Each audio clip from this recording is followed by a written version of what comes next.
today I'm going to show you how to make kombucha ice cream float. I have been thinking a lot about ice cream floats lately. I think about all kinds of food. When I was growing up back in the 80s, I used to have loads of ice cream floats and I haven't had them in ages or introduced them to my kids, so I've been playing with loads of different variations lately, and I came up with using kombucha. It comes out so beautifully, so nicely. It's such a nourishing way to have an ice cream float, and I'll leave a blog post down below with loads of variations to make it your own. And also remember to leave a like, comment and subscribe for more yummy inspirations. But let me show you really quick how to make it. So these are the two ingredients that I'm using. I've got a bottle of kombucha. You can of course make your own if you do. This is orange and lemon flavored kombucha, which I absolutely love.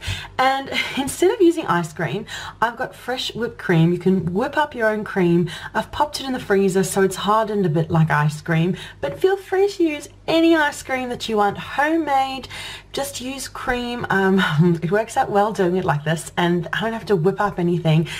In Ireland here we're able to get this freshly whipped cream that I don't have to whip myself, but I've also made it.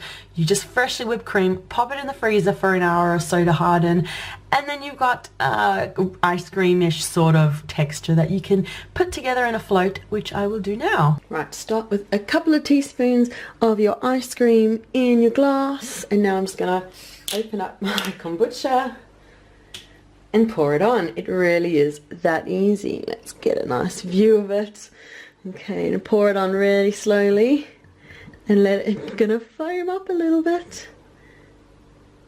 And maybe do it on a plate because there's a good chance it will. Oh, look at that fizziness.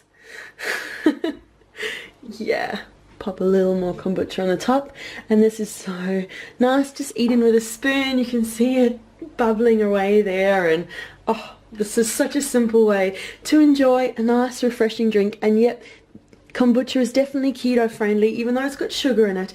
So much of the sugar ends up getting eaten up by the good healthy kombucha. So yeah, I've been having kombucha all the way through my keto journey and it's been so good. So that is my short and sweet recipe today for kombucha ice cream float. Thanks so much for watching. Make sure that you leave a like, subscribe for more yummy inspirations, and leave a comment. Let me know if you try this recipe out, what variations on it that you're going to attempt, and once you've tried it, it's so good. And look forward to reading your comments, and we'll see you again soon. Bye.